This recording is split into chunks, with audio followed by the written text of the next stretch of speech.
جديد برجع بصبح عليكم مستمعينا ومشاهدين إذاعة بوير اف ام.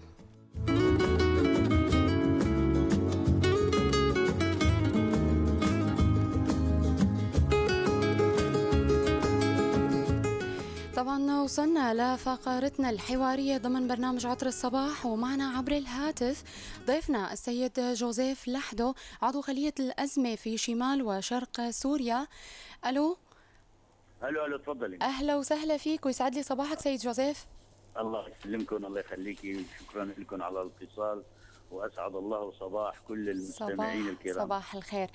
سيد جوزيف، ببداية لو تتحدث لنا وللمستمعين المشاهدين عن الإحصائية الجديدة لعدد حالات الإصابة بفيروس كورونا والشفاء والوفاة في مناطق شمال شرق سوريا. بالحقيقة الإحصائية لامبارح كان 6، يعني ثابتة على 6. هدول الإحصائيات يعني الإصابات المؤكدة، ومن ضمنها يعني حالات كلها من وسط إلى جيد، يعني ما في حالة منهم خطيرة، ما في حالات خطيرة، لا يوجد وفيات. في 2 منهم وضع جيد، يمكن اليوم بكرة يعني شغلة يومين يطلعوا من الحجر الصحي، ويبقى الباقين يعني بده يتابعوا عملية المراقبة، بده يتم المتابعة عليهم، لكن لا يوجد أي حالة خطورة أو وفاة بالنسبة للإصابات بالكورونا. نعم. يوجد حالات اشتباه بقى، حالات اشتباه يوجد أخرى، هذه كمان حاطينهم بالحجر المنزلي. حالات الاشتباه حالات المخالطة، يعني إنه مثلا المصاب المؤكد مع مين خالط، المخالطات، وفي حالات اشتباه كمان، وفي حالات اشتباه بين طلاب جامعة رجافة كمان، يعني بعض الحالات كمان هذوك موضوعين بالحجر. لكن مشتبه لسه، يعني إلى الآن لم يتم تأكيد الحالة، لم يتم تأكيد الحالة، يعني في حالة دراسية. تمام. سيد جوزيف، بعد عملية رفع الحظر في مناطقنا أصبحت هناك حالة من التفاؤل لدى أهالي بأنه لم يعد هناك خطورة من الفيروس. برأيك هل هذه حالة صحيحة؟ وهل كان لها دور في ظهور حالات إصابة اليوم في مناطقنا، كونه أصبح هناك نوع من اللامبالاة في التقيد بالإجراءات الوقائية؟ يعني نحن معروف أنه العالم كله انتشر الكورونا في العالم كله، لم يبقى دولة أو منطقة جغرافية بالعالم إلا أن لم ينتشر فيها هذا الوباء. نعم. يعني كان باقي شمال شرق سوريا كان نظيف من الوباء، لكن نتيجة الذهاب والإياب والقادمين من أوروبا ومن الداخل السوري، يعني حصلت يعني بعض بعض يعني موجودة هلا حاليا تم اكتشافها. كمان نحن جزء من العالم وجزء من سوريا، يعني ما نقدر نتخيل يعني انه نحن بدنا نبقى يعني محصنين من الكورونا في هذا العالم اللي كله صار فيه الكورونا. لكن نحن شو عم نقول انه نحن نمنع انتشار هذا الوباء، لحتى هذا الوباء ما يصير يعني ظاهرة عامة بحيث انه يصير بقى مثل غير دول وفيات، ويصير مئات معطلين والمشافي تتعبى. يعني نحن نعمل انه ما نوصل لهالظاهرة، يعني تبقى الظاهرة محدودة يعني. اما قضية انه اذا واحد يفكر انه بده تبقى شمال شرق سوريا ما فيها ولا اصابة، هذا عمل خيالي هو يعني. تمام. طيب لو بتحكي لنا كمان عن خطورة الوضع مع ظهور حالات إصابة بالفيروس واشتباه لنقل إنها كبيرة مقارنة مع المرحلة الأولى من ظهور الفيروس في المنطقة. المرحلة اللي نحن يعني إلى الآن الإصابات ليست خطيرة من حيث نوعية الإصابة، يعني ما في، لا يوجد إصابة مميتة. هاي ناحية ثانية عدد الإصابات ما هو بالحجم الضخم يعني كبير، والحمد لله. الحمد لله. الانتشار كمان ما هو انتشار واسع، محدود هو، يعني بناية هون حارة هيك صغير، هو ما هو انتشار. فإلى الآن الظواهر هيك محدودة هي. نحن حاليا نعمل بكل جهدنا أنه تبقى هذه الأمور محصورة، نحاصرها، ما نخليها يعني تنتشر وتتوسع، في اجراءات كثيره بدها تتم يعني بهذا الصدد وعم تتم. نعم. سيد جوزيف، أعلنتم عن عملية حظر جلة بنوده كانت متعلقة بالمعابر الحدودية ومنع التجمعات والحفلات وخيم العزاء. برأيك هل هي كافية لمواجهة خطر الفيروس؟ يعني يوجد رأيين، يوجد عدة آراء، بس يوجد رأيين رئيسيين حول هذا الموضوع. مهم. في رأي يؤيد الحجر التام والحظر التام والتشدد الزائد بلى. وإيقاف كل الأعمال يعني من أجل محاصرة كورونا. وفي رأي آخر يعني يقول أنه ويعطي أمثلة حول دول ومجتمعات أنه عملت هذا الإجراء، أنه يتم بالتوعية وبمنع التجمعات الكبيرة والاحتفالات الكبيرة مهم. والتباعد الاجتماعي والتمسك بإجراءات الصحة، نعم. التقيد والإعلام الصحي بشكل دائم ومستمر، ونشر الثقافة الصحية والحجر المنزلي. يعني كل هذه الأمور يجدونها فعالة أكثر من عملية الحجر العام والقسري، لأن الحجر العام والقسري يعني يولد انهيار اقتصادي، الناس تتوقف عن الاعمال. اذا تتذكروا نعم. عندما عملنا حجر كذا مره اتصلتوا معنا انه مهم. العمال توقفوا عن العمل، معامل توقفوا، نعم. يعني يصير امور. فهلا صح. وجهتين النظر عم يتم النقاش فيهم في خليج الازمه وب إدارة المجلس التنفيذي للإدارة الذاتية شمال شرق سوريا. يتم النقاش في هذا الموضوع. نحن حاليا اتخذنا إجراءات وسطية، يعني مهم. قلنا أكبر خطر يؤدي أو أكبر سبب يؤدي إلى انتشار الكورونا هو المعابر، مهم. يعني ليست سبب داخلي. مهم. فنحن قلنا إغلاق المعابر بشكل تام حاليا سيطرتوا عليها. من مهم. أجل يعني عدم قدوم حالات الكورونا من داخل سوريا أو من المحيط. هاي إجراء آخر أنه منع الحفلات والتجمعات الكبيرة وحتى في دور العبادة كمان، لحتى يعني إذا حدا واحد مصاب ما يصيب 1000 واحد، ما بلى. يسلم على 100 واحد يصيبهم. يعني كمان هذا إجراء اجتماعي. وعملية التوعية المستمرة في وسائل الإعلام بأنه الإنسان يتقيد بعمليات الصحة العامة اللي تم تقريبا معروفة من قبل كل الناس حول الإجراءات التي يتم اتخاذها لكي يحفظ الإنسان نفسه من الكورونا. يعني مهم. حتى لو كورونا موجودة في إجراءات أي إنسان يعملها يحفظ نفسه منها. صح. فكل هذه الأمور نحن هلا عم نأكد نعم. عليها. لكن انه موضوع اتخاذ حجر قسري عام الى الان يعني في حاله نقاش هو يعني لم يتم الاستقرار على هذا الرأي. سيد جوزيف، هناك تخوف من الأهالي من عملية فرض حظر جديدة، ما تعليقكم؟ ما عم اقول انه يعني حاليا يناقش هذا الامر، لكن لسه ما اخذ تمام. يعني لم يكن مقبولا تاما بشكل. مهم. امبارح تم نقاش هذا الامر ويعني لم ياخذ صدى يعني. آه. يعني انا قلت انه يوجد مثل هذا الراي، نعم، نعم. ويناقش ويعطي تبريرات، لكن يوجد راي اخر كمان يعطي تبريرات. نعم. هلا حاليا يعني لم يتم اخذ بهذا الراي حاليا. سيد جوزيف، كمان أنه تم إخضاع عائلات وأن صح القول أحياء وقرى كاملة لعملية حجر صحي ومنزلي. حبذا لو توضح لنا عدد العائلات والأحياء ومناطقها. في قرية دير غصن ديريك يعني هونيك يمكن صار فيها حالة، أها. فمشان الحالة يعني ما تمتد يعني فتم حجرها يعني كالقرية بشكل محدود لحتى خاصة في فترة العيد الناس اللي تروح تعيد بعضها بقى تنتقل هاي صح. الحالة هاي. نعم.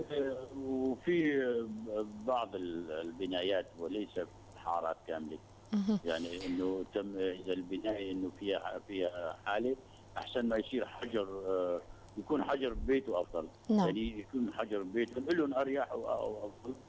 فالحجر المنزلي يتم يعني يتبع موضوع الحجر المنزلي. فاذا في بنايه فيها مثلا اصابه يعني يتم حجر هذيك البنايه طيب. وليس الحاره كلياتها. طيب، كخلية الأزمة كيف تتعاملون مع هذه العوائل، وهل يتم تأمين احتياجاتها المعيشية اليومية؟ يتم تقديم لهم يعني حتى الحجر الموجود في البنايات المنزلي أها. يتم تقديم لهم يعني معونات. اولا الامور الصحيه كلها مجانيه، حتى معونات يعني غذائيه سيد كمان جوزيف، تقدم لهم. ما هي الجهات التي يتم التنسيق معها بهذا الشأن؟ الجهة الرئيسية هي هيئة الصحة أها. التي تقوم بها الأمور، لأنه باعتبار هذا الأمر صحي مهم. فكل الإجراءات الصحية عندهم، المساعدات الغذائية، مساعدات تموينية كلها عندهم. تمام. وطبعا هيئة الإدارة المحلية والبلديات، يعني هيئة الإدارة المحلية والبيئة وهيئة الداخلية. هذه الهيئات هي يعني تقوم بعملية خلية الأزمة. مع اقتراب عيد الأضحى الأسواق تكتظ اليوم بالعامة، وليس هناك أي تقيد بالإجراءات الوقائية الشخصية والاحترازية. ما تعليقكم سيد جوزيف؟ يعني بالنسبة لهذا الموضوع، حتى في حالات عندما تم فرض الحظر الكامل، مهم. المواطنين للأسف لم يتقيدوا بعملية التباعد الاجتماعي. مهم. ومرارا كثيرة، يعني أنا شخصيا كمان طلعت على المحلات وشفت المزدحمين. يا أخوان لا تزدحموا، خلي تباعد بيناتكم، خلي كذا. يعني نحن بدنا هالثقافة تصير شخصية. مهم. يعني ما في إمكانية بتحط إنه بين كل واحد وواحد أسايش لحتى يبعدون عن بعض، كمان مو حلوة كمان. نتمنى الإعلام وكل مهم. الأمور يتحالفوا مع بعض لحتى المواطن هو بنفسه يبتعد، يعمل عن نفسه لنفسه تباعد اجتماعي. مهم. بالفعل مثل ما قلتي، هلا أنا كنت بالرقة بالسوق وجيت، نعم. يعني بالفعل في ازدحام، مهم. انزعاج كمان، وصرنا نقول للعالم يعني في ازدحام، يعني ما عم يصير تقيد نعم. لنقطة التباعد الاجتماعي. نعم سيد. والتباعد الاجتماعي مهمة، يعني أكيد. إذا واحد معه كورونا قريب من واحد بلى. نص متر، حالة الإصابة تصير تقريبا شبه نعم. مؤكدة. فأنا أعمل تباعد اجتماعي ما يصيبني كورونا، طبعا. أغسل إيدي بالصابون ما يصيبني كورونا، أكيد. أصافح بالكتف ما يصيبني كورونا، إلا والله مهم. إذا بدي أصافح بالكتف وأحضن إيه بدي شيء واحد. سيد فنحن جوزيف، بدنا هالثقافة نعملها عامة يعني. طبعا الوافدون من العاصمة دمشق ماذا بشأنهم؟ هل يتم إخضاعهم للحجر الصحي؟ وقد ترددت أنباء عن عدم وضعهم لعملية الحجر، فقط أنهم يخضعون لفحص درجات الحرارة. وإن كان هذا الأمر صحيح برأيك، ألا يشكل خطورة على المنطقة؟ لا، القادمين يوضعوا بالحجر الصحي. مهم. سابقا كانوا يوضعوا بالحجر الصحي عند هيئة الصحة، هلا حاليا يوضعوا بالحجر في منازلهم أها. إذا ما في إصابة. مهم. أما إذا في إصابة يؤخذ كمان لهيئة الصحة في يعني مشافي خاصة للموضوع. يعني إذا بس. في إصابة أو اشتباه مهم. يأخذون للمشافي. إذا ما في إصابة وما في اشتباه ومعه كتاب إنه يعني خالي من مرض الكورونا، مهم. فهو يعني يعملوا له حجر في المنزل. بس لمجرد الفحص درجات الحرارة. درجات حرارة وحجر بالمنزل. مهم. يعني ما يصير يروح على السوق ويدور خلال فترة 14 يوم. أها.